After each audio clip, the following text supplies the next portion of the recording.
Magandang umaga mga Lodi. 4:30 AM mga Lodi. Dito tayo sa hatchery natin. Out natin itong 150 hits na ducklings. 152 lahat to. Yan. Out natin. Prepare natin for Trinidad. So mga Lodi, sa mga nagtatanong dyan, maraming nagtatanong dito sa ating YouTube channel, no?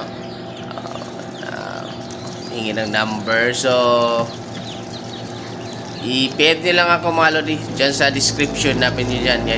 Dyan yung ano ko, messenger ko.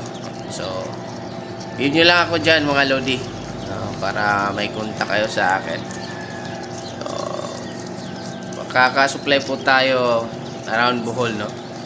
So soon Cebu, no? Or process pa namin yung permit namin para sa Cebu, para maka ship tayo ng Visayas. So kaya nating mag-supply, no?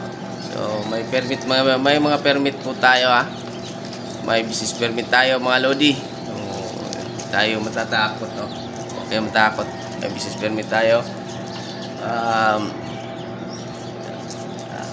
Inasikaso ko lang yung yung permit na makapag-ship tayo.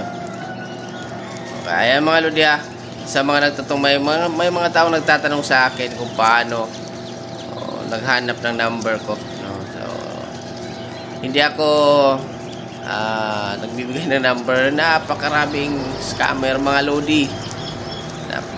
May mga tumatawag sa akin, no? Hindi ko kilala. Puti na yung ako yung tatawag, alam ko kung sinong tatawagan ko, no? So ayan mga Lodi, medyo pa yung mata natin, maaga pa, wala pang hilamos mga Lodi. So ito na agad kasi kukunin to ng maaga mga Lodi. So ayan, ulitin ko mga Lodi, sa mga may tanong dyan kung paano yung makontak, sa description mga Lodi, yan, dyan yung messenger ko, yan yung FB account ko. So puntahan nyo lang yung description, may link dyan, ha. So ayan mga Lodi, at saka maraming salamat mga Lodi sa nakasuporta sa atin. Ayan, thank you po.